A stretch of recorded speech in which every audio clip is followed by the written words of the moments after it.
2020년 8월 9일 성령 강림 후 10번째 주일 예배를 시작하도록 하겠습니다. 우리 다 같이 조용히 기도 드리시겠습니다.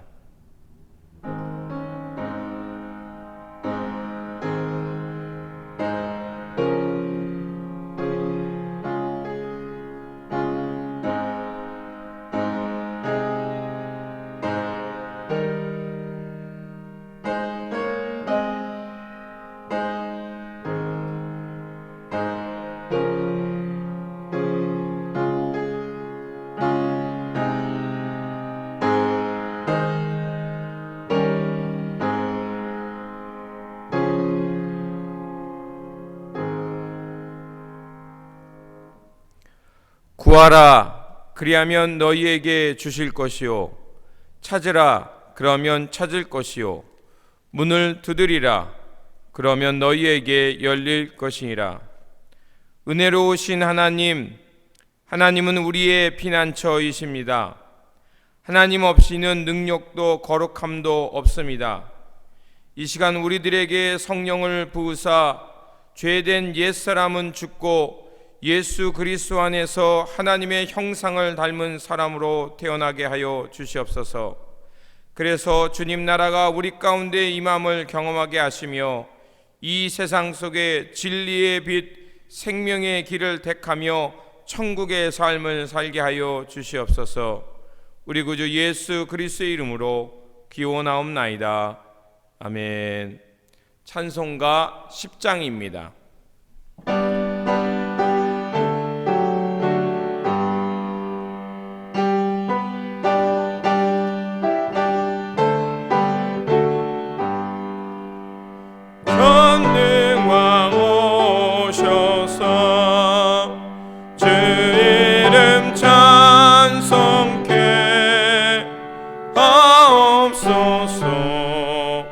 영광과 권능의 성부여 오셔서 우리를 다스려 주옵소서. 강생한 성자여 오셔서 기도를 들으소서. 택하신 백성을 복내려 주시고 거룩한 마음을 주옵소서. 위로의 주 성령 오셔서 큰 증거 주옵소서. 전능한 주시여 각 사람 마음에서 떠나지 마시고 계십소서. 성삼위일체께 한없는 찬송을 드립니다. 존귀한 주님을 영광 중배옵고 영원히 모시게 하옵소서. 아멘.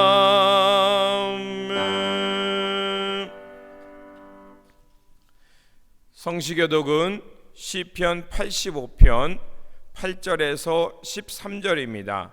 교대로 읽고 13절 같이 읽겠습니다. 내가 하나님 여호와께서 하실 말씀을 들으니 무릇 그의 백성 그의 성도들에게 화평을 말씀하실 것이라. 그들은 다시 어리석은 대로 돌아가지 말지로다.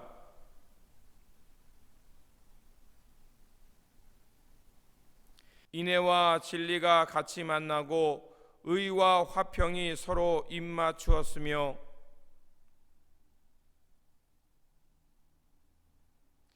여호와께서 좋은 것을 주시리니 우리 땅이 그 산물을 내리로다. 의가 주의 앞에 앞서가며 주의 길을 닦으리로다. 아멘. 우리 다 같이 사도신경으로 우리의 신앙을 고백하도록 하겠습니다. 나는 전능하신 아버지 하나님, 천지의 창조주를 믿습니다. 나는 그의 유일하신 아들 우리 주 예수 그리스도를 믿습니다. 그는 성령으로 잉태되어 동정녀 마리아에게서 나시고 본디로 빌라도에게 고난을 받아 십자가에 못 박혀 죽으시고 장사된 지 사흘 만에 죽은 자 가운데서 다시 살아나셨으며 하늘에 오르시어 전능하신 아버지 하나님 우편에 앉아 계시다가 거기로부터 살아있는 자와 죽은 자를 심판하러 오십니다. 나는 성령을 믿으며 거룩한 공교회와 성도의 교제와 죄를 용서받는 것과 몸의 부활과 영생을 믿습니다. 아멘. 공동 기도문으로 함께 기도하겠습니다. 자비하신 하나님, 삶을 지속할 용기를 주신 주님을 찬양합니다. 하루하루가 유속과 같음을 느낍니다. 흐르는 시간 속에서 마땅히 붙잡아야 할 것들을 붙잡는 우리가 되게 해 주시옵소서. 세월이 덧없음을 한탄만 하지 말고 주님께서 우리 마음에 심어 놓은 그 생명의 씨앗들을 잘 경작할 수 있게 해 주시옵소서. 긍휼의 하나님, 세상은 여전히 자기의 욕심을 내세우며 탐욕을 멈추려 하지 않습니다. 그로 인해 피조 세계의 신음소리가 그치지 않습니다. 세상 가운데 운행하고 계신 하나님의 섭리를 발견하게 하옵소서. 지금부터라도 무피조 세계를 돌보며 상생의 길을 찾는 인류가 되게 하옵소서. 우리에게 선과 악, 옳음과 그름을 해석할 자격이 없음을 느낍니다. 주님께서 우리 마음의 기준이 되어 주셔서 내 생각과 내 판단은 내려놓고 주님의 말씀과 뜻으로 세워가게 도와주시옵소서. 하늘에서 우리의 기도를 들으시고 공평과 정의로 허락해 주시고 지금의 어려움을 견뎌낼 힘과 용기를 허락해 주시옵소서. 우리 구주 예수 그리스도의 이름으로 기도드립니다. 아멘. 위로의 말씀을 드리겠습니다. 빌립보서 4장 6절에서 7절입니다. 아무것도 염려하지 말고 다만 모든 일에 기도와 간구로 너희 구할 것을 감사함으로 하나님께 아뢰라. 그리하면 모든 지각에 뛰어난 하나님의 평강이 그리스도 예수 안에서 너희 마음과 생각을 지키시라. 아멘.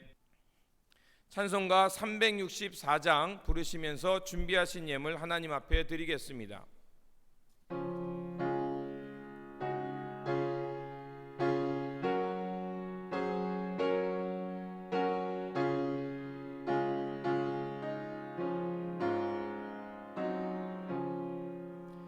내 기도하는 그 시간 그때가 가장 즐겁다.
한 마음으로 뉘우쳐 다 숨김없이 아뢰며 주 나를 위해 복 주사 새 은혜 부어 주시네. 내 기도하는 그 시간 그때가 가장 즐겁다. 주 세상에서 일찍이 저 요란한 곳 피하여 빈들에서 나산에서 온 마음을 세워 지내사 주 예수 친히 기도로 큰 본을 보여주셨네. 아멘.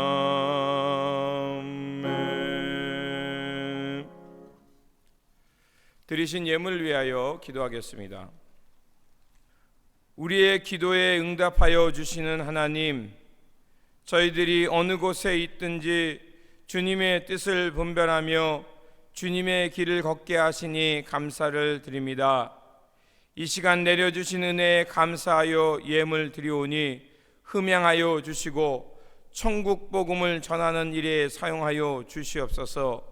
말씀에 순종하는 베델의 공동체를 기억하여 주시고 바르게 깨닫고 바르게 실천함으로 이곳에 하나님 나라를 세워가는 주님의 교회 되게 하여 주시옵소서. 길과 진리가 되시는 우리 구주 예수 그리스도의 이름으로 기도드립니다. 아멘. 성경 말씀은 마태복음 14장 22절에서 33절입니다. 제가 봉독하도록 하겠습니다. 예수께서 즉시 제자들을 재촉하사 자기가 무리를 보내는 동안에 배를 타고 앞서 건너편으로 가게 하시고 무리를 보내신 후에 기도하러 따로 산에 올라가시니라. 저물매 거기 혼자 계시더니 배가 이미 육지에서 술이나 떠나서 바람이 거스림으로 물결로 말미암아 고난을 당하더라.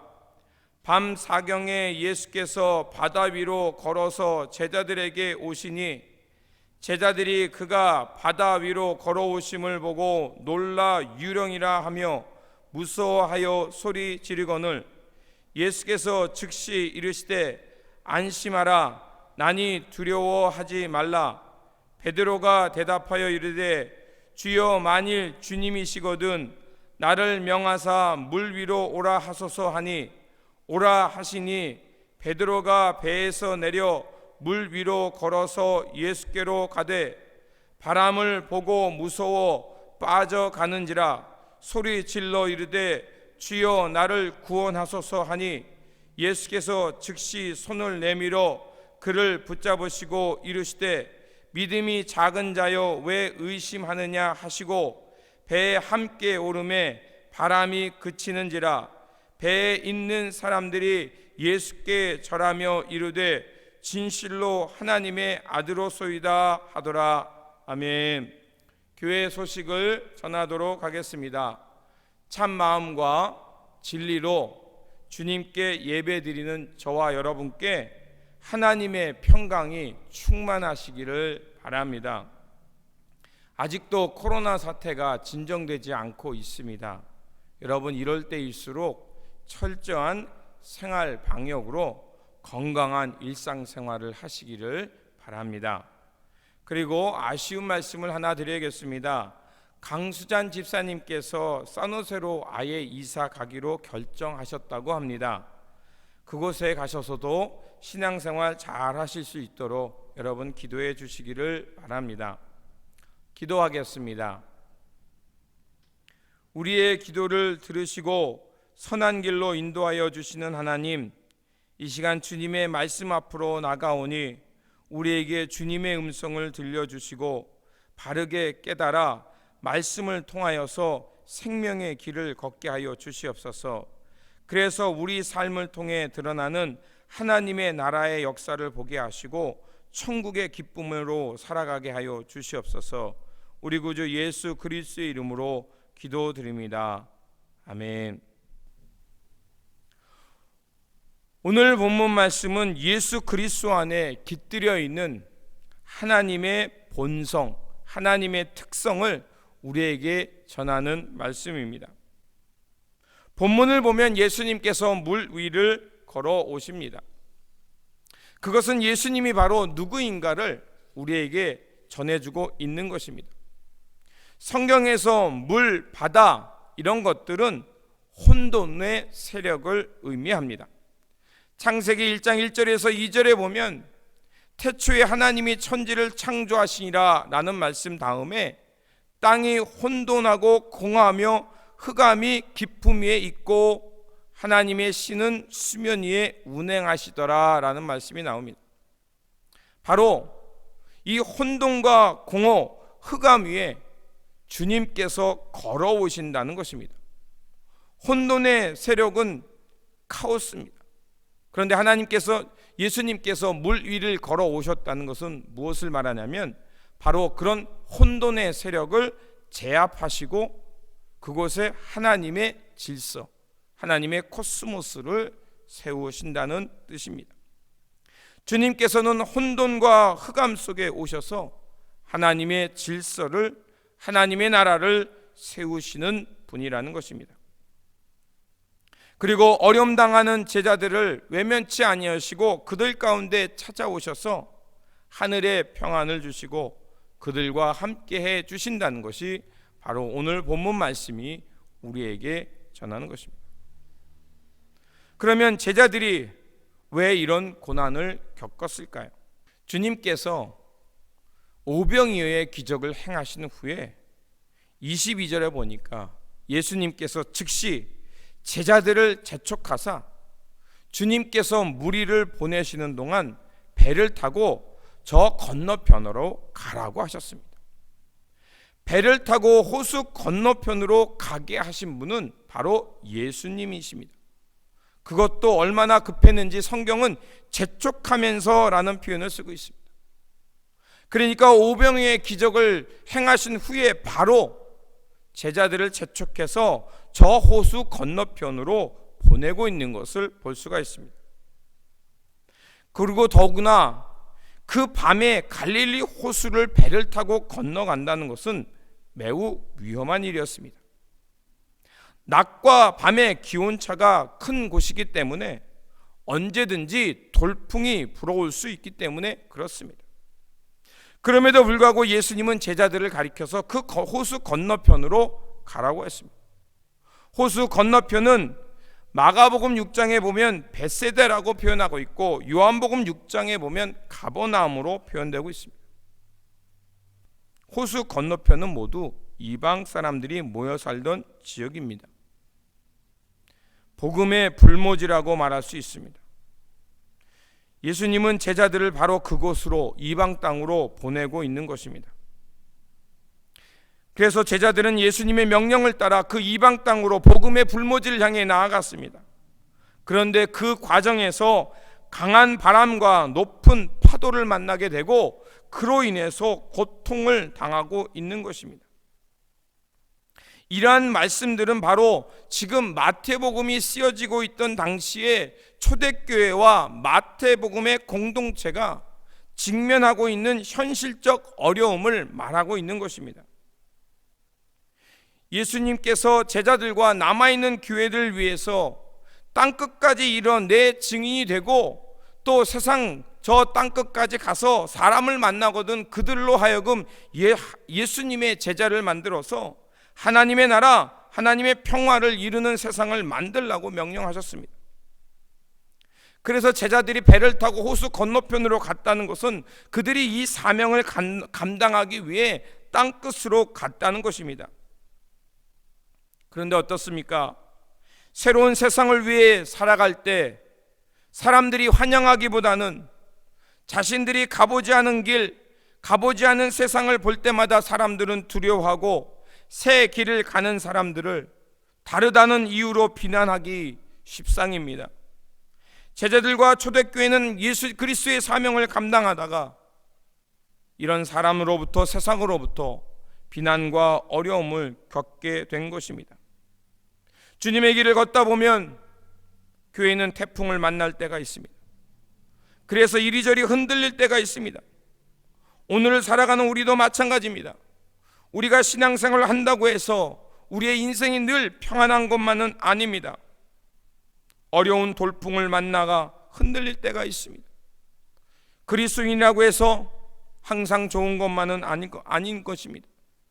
그리스도인도 병에 걸리기도 합니다. 또 그리스도인들이 사업을 하다가 친지로부터, 가까운 사람으로부터 배신을 당할 때도 있습니다. 큰 사고를 당할 때도 있고, 또 질병에 걸리면 우리의 신앙은 흔들릴 수 있습니다. 예수 그리스도를 믿고 구원을 받았는데도 우리가 이런 세상적 문제가 오면 흔들리게 된다는 것입니다. 그래서 마태복음의 공동체도 바로 세상의 그런 일로 인해서 걱정과 근심으로 흔들리고 있다는 것입니다. 그런데 오늘 본문이 우리에게 말하는 것은 그런 공동체, 흔들리고 있는, 세상의 염려로 흔들리고 세파로 흔들리고 있는 공동체 가운데 주님이 찾아오신다는 것입니다. 그런데 이상한 일이 있죠. 그렇게 주님이 찾아오시면 환영하고 반길만도 한데 오히려 그들은 뭐라고 말합니까? 예수님을 보고 유령이라고 말합니다. 오히려 죽음의 공포, 두려움에 빠지자 주님을 오히려 알아보지 못한 겁니다. 사람이 패닉에 빠지면 올바른 판단을 할 수 없는 이유가 거기에 있습니다. 열왕기상 18장을 보면 엘리야가 바알 선지자들과 싸우는 말씀이 나옵니다. 엘리야가 바알 선지자 450명과 아세라 선지자 400명과 갈멜산에서 대결을 합니다.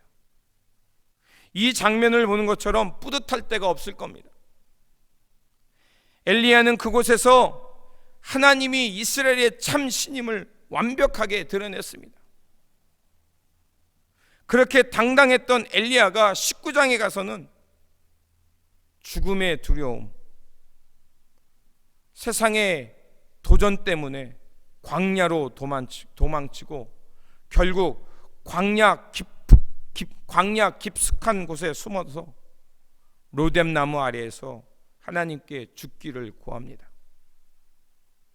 그런데 은혜로운 것은 그곳에 하나님이 찾아오시고 지쳐 쓰러진 엘리야를 먹이시고 쉬게 하시고, 그리고 호렙산으로 인도하셔서 하나님의 사명을 감당할 수 있는 분으로, 감당할 수 있는 사람으로 다시 회복시키는 것을 볼 수가 있습니다.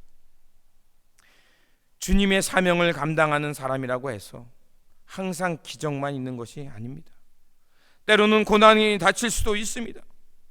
주님의 부르심의 은혜가 분명하지만 때로는 우리 가운데 고난이 닥칠 수 있다는 것입니다. 그래서 오늘 본문 24절에 보면 상당히 배가 육지로부터 멀어져 있는데 거친 바람과 물결로 인해 배가 이리저리 흔들리고 고난당하고 있습니다. 여기서 바람이라는 것은 아네모스입니다. 언어에 보니까 미친 바람, 세상의 풍조를 뜻하는 바람과 같은 것이었습니다. 세상의 거친 도전으로 인해 그리스도의 공동체가 심하게 흔들리고 그로 인해서 신앙인들이, 그리스도인들이 흔들리고 있다는 것입니다. 그렇게 흔들리고 무서워하는 제자들 가운데 주님이 오신다는 것입니다. 27절에 보면 여러분 이런 말씀이 나옵니다. 주님께서 즉시 일러 가라사대, 두려워서 주님을 유령이라고, 죽음의 공포의 신이라고 오해하고 패닉에 빠져 있는 그들을 향해 오히려 주님은 즉시 다가가서 그들에게 안심하라라고 말하며 내니 두려워 말라라고 말합니다. 처음에 복음 가운데 찾아오신 예수님을 제자들은 보고 유령이라고 생각했지만 칠흑 같은 어둠과 세상의 풍조로 인해 이리저리 흔들리면서 온전한 정신을 차리지 못했지만 주님은 사명을 감당하고 주님의 사명을 감당하다가 애매히 고난받는 그들을 향해 찾아오셔서 분명하게 말씀하십니다. 안심하다, 안심하라, 내니 두려워 말라라고 말합니다. 여기서 내니 혹은 나다라는, 그리고 너희는 두려워 말라라는 이 말씀은 요한복음에 많이 나왔던 에고에이미, I am who I am, 이 말씀인 것입니다. 즉 예수님이 누구인가를 우리에게 선언하고 계신 겁니다. 여러분, I am who I am이라는 이 단어는 여러분 어디선가 들어보셨을 겁니다. 바로 출애굽기 3장 14절입니다. 하나님께서 모세를 부르시는 그 장면 가운데 모세가 하나님, 내가 바로에게 가서 하나님을 뭐라고 표현할까요? 라고 할 때 I am who I am, 바로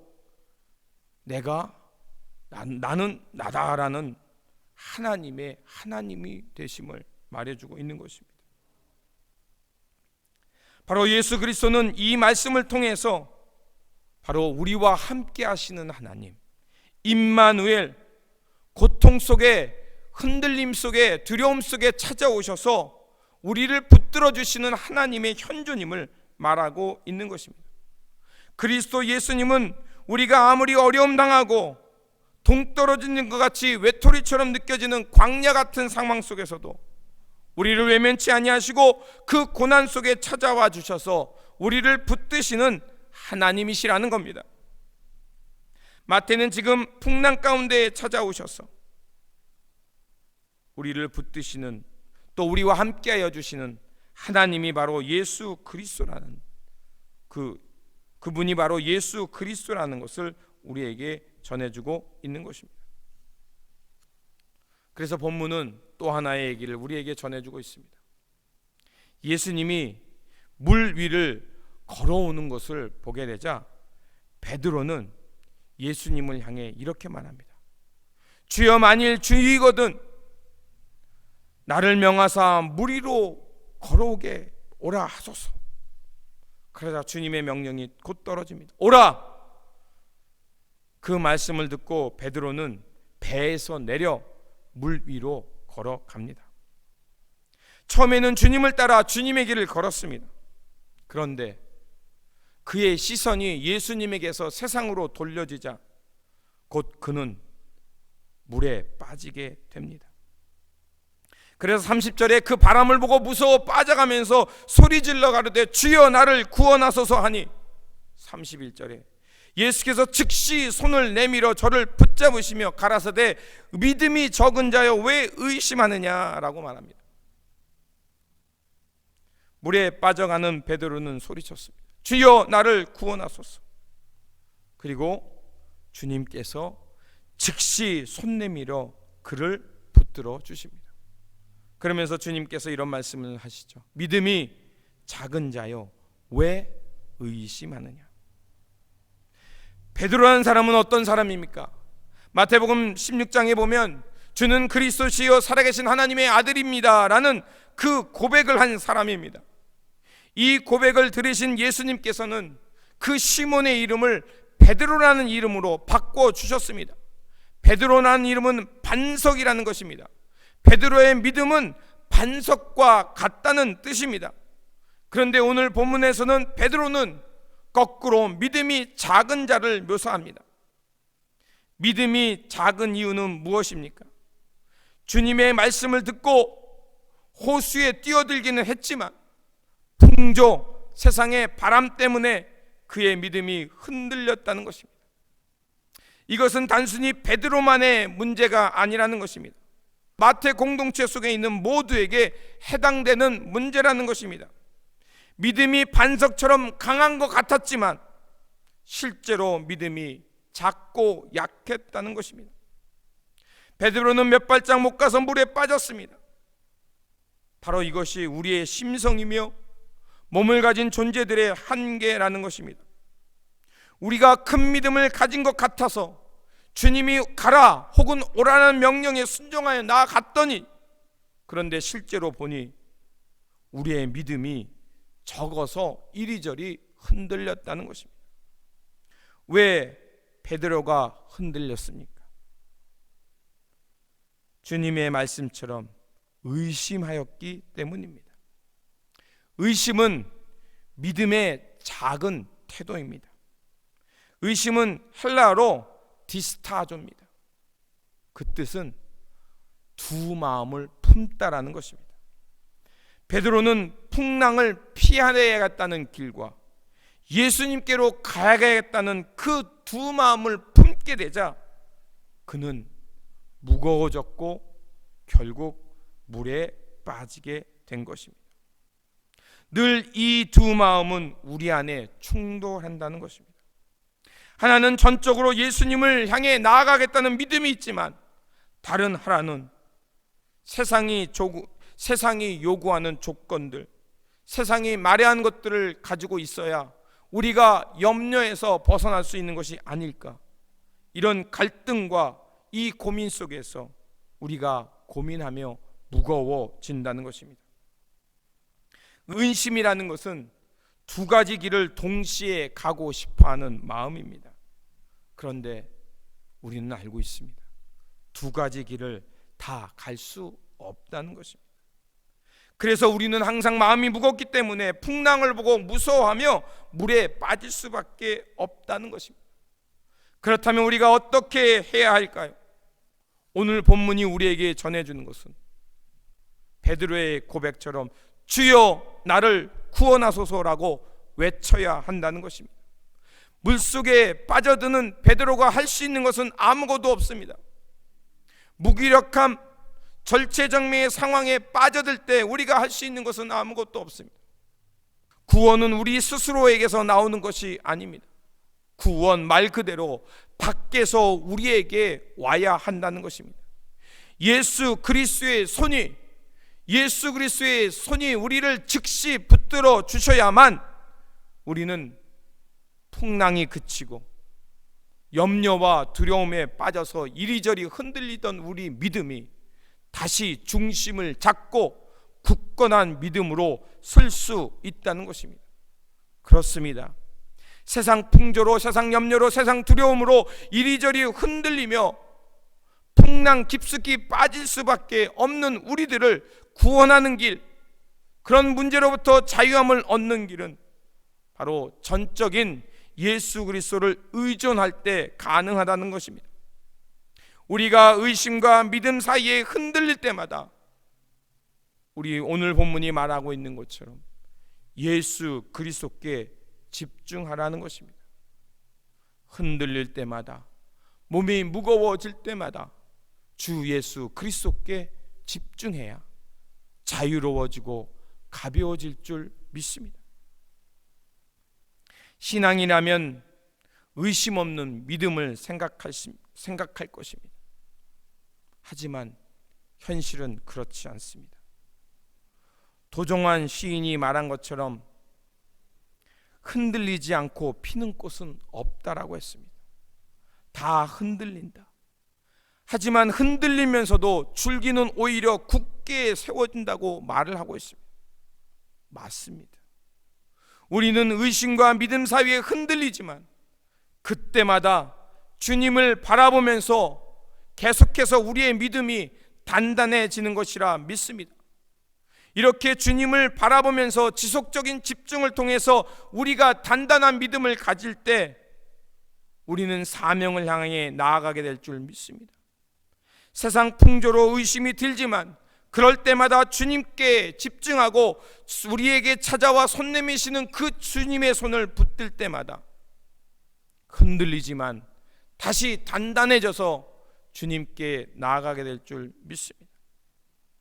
이렇게 주님의 손에 이끌려서 주님과 함께 나아가면 오늘 본문 32절과 33절처럼 세상 카오스 속에 하나님의 질서를 세우시는 주님과 더불어 그 풍랑이 잠잠해지고, 그리고 이 세상에, 이 땅에 하나님 되심을 드러내는 하나님의 영광을 보며 하나님 나라 가운데 살게 될 줄 믿습니다.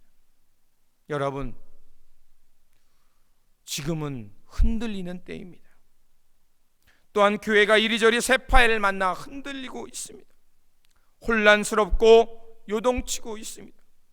그렇다면 이때 우리가 집중해야 할 것은 무엇이겠습니까? 바로 예수 그리스도입니다.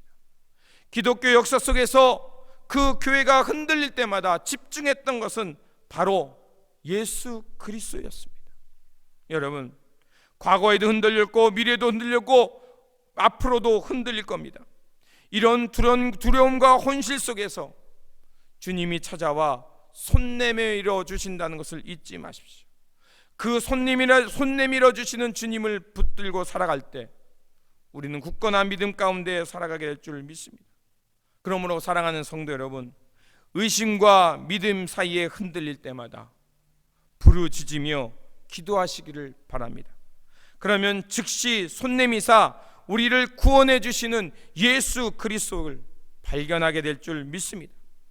그러면 주님은 시공을 초월해 어떠한 어려움과 혼란을 넘어서 우리 가운데 다가오시고 계심을 알게 될 것입니다. 오셔서 우리에게 에고 에이미, 내가 바로 여호와 하나님이시다, 우리와 함께 하신다는 그것을 발견하고 믿게 될 줄 믿습니다.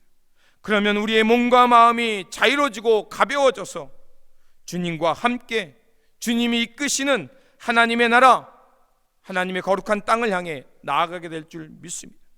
그러므로 다시 한번 의심과 믿음이 흔들릴 때마다 예수 그리스도께 집중하며 맡은 바 사명을 잘 완수해가는 저와 여러분들이 되시기를 다시 한번 주님의 이름으로 축원드립니다.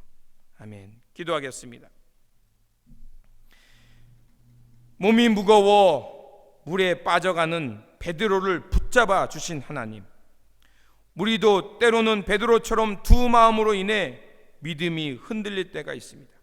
세파로 두려움으로 우리의 믿음이 흔들릴 때마다 구원의 손 내밀어 주시는 주님을 발견하고 주의 손을 굳게 붙잡게 하여 주시옵소서. 그래서 주님께서 가라고 하신 그 땅에 가서 하나님 나라를 향한 굳건한 믿음으로 사명을 완수하며 살아가는 우리 모두가 되게 하여 주시옵소서. 우리 구주 예수 그리스도의 이름으로 기도드립니다. 아멘. 찬송가 510장입니다.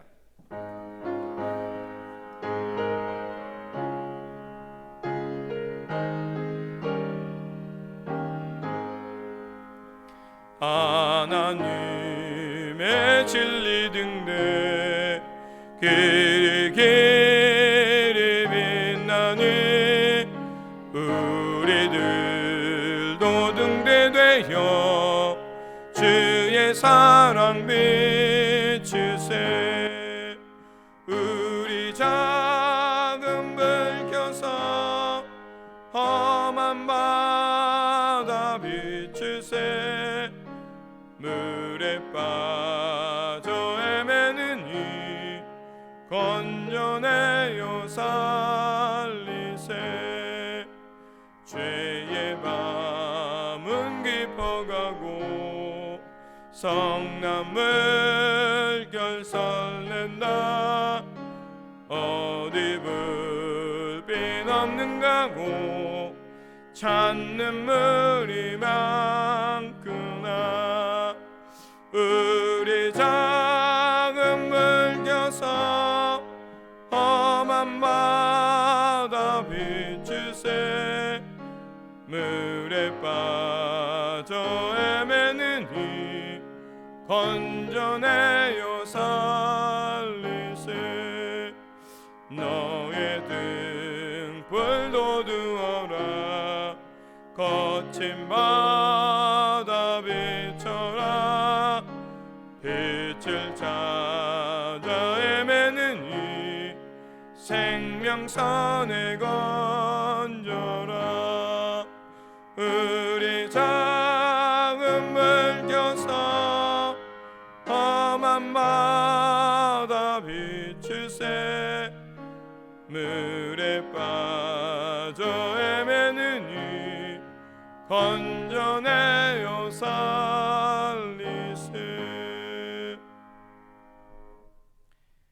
이제는 우리 구주 예수 그리스도의 은혜와 하나님 아버지의 한량없는 사랑하심과 오늘도 살아 역사하시는 성령님의 교통 감화하심이 오늘 주의 말씀을 듣고 의심과 믿음 사이에 흔들릴 때마다 우리 가운데 찾아오시는 주님의 손을 굳게 잡고 단단한 믿음 가운데 살아가기를 결단하는 모든 성도님과 교회와 우리 삶 속에 지금부터 영원토록 함께 하시길 간절히 축원하옵나이다.